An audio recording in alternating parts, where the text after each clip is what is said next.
Magandang gabi po. Bigla ang podcast ukol sa kalayaan sa pamamahayag dahil ito po yung depensa na gagamitin bukas sa Article 4 sa unang araw ng impeachment trial ni Vice President Sara Duterte. Yung nakikita niyo sa likuran ay yung kanyang larawan, isang freeze frame ng video recording ng mga pangyayari noong November 23, 2024 na siyang paksa ng Article 4 na siyang gagamiting unang artikulo para sa trial, unang araw ng impeachment trial ni Vice President Sara Duterte bukas.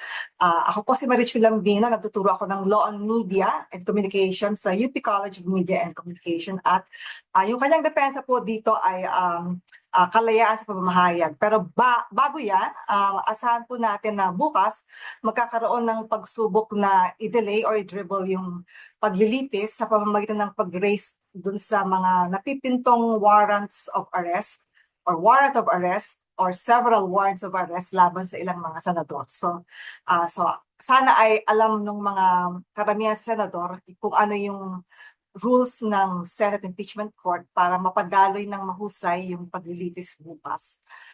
Pangalawa, maaaring erase ng ilang mga senator judges yung ukol sa kanilang pagnanais or pagnanais ng depensa na madismiss yung kaso ng walang paglilitis. So sana ay alam po ng mga senator judges yung mga makabuluhang constitutional provisions ukol sa dapat ay litisin ng Senate Impeachment Court ang isang impeachment na nadulog dito at hindi po pinapayagan ang isang dismissal ng walang paglilitis or walang pagdidinig.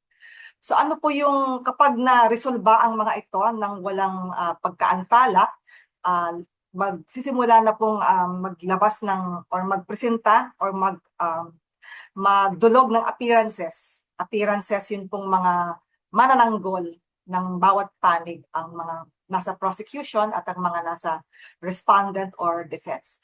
Yun pong unang ipipresentang artikulo ay yung Article 4, yung mga pangyayari noong November 23, 2024 na nangyari sa mga ginawa ni Vice President Sara Duterte noong siya ay nasa House of Representatives ng mula gabi hanggang sa madaling araw ng November 23 kung saan may mga ginawa po siya dito na ngayon ay paksana ng impeachment trial dahil sa siya ay nagsabi po siya dito na meron po siyang mga kinontratang papatay kay Pangulong Bongbong Marcos, kay First Lady Liza Aralta Marcos at kay Speaker Romualdez kung sakaling may mangyari sa kanya.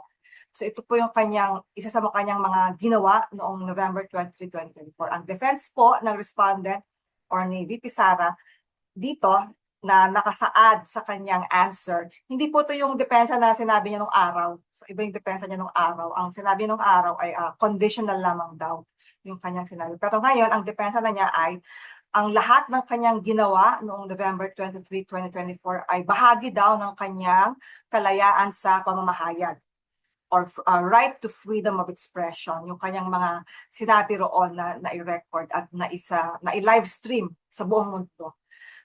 Ang sinasabi naman ng prosecution ay ito ay grave threats, kaya hindi pwedeng, kaya siya ay maaaring ma-convict at matanggal sa pwesto dahil dito. So yung hong theory ng prosecution na ito ay grave threats, baka pwede pang pahusayin yon.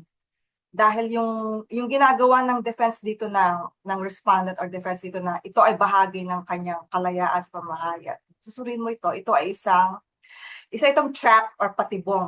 Isa itong trap or patibong. At kung hindi ka mahusay na humilatis or magsuri, ay mahuhulog ka sa kanyang patibong. Kapag sinabi mo na yung kanyang ginawa noong November 23, 2024 ay mga pagbabanta lamang, pwede kang mahulog sa patibong na inihanda ng defense.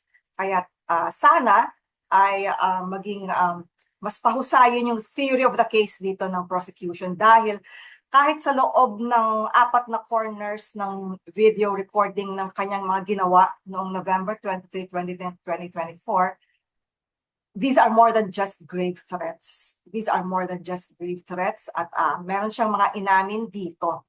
Kaya sana ay malinaw yung at mahigpit at malalim yung theory of the case ng prosecution para hindi siya mahulog dun sa patibong na inihanda ng depensa dito. Maaari ko itong detalyahin sa susunod na podcast. Marami pong salamat. I'll see you tomorrow during while we all watch the impeachment trial.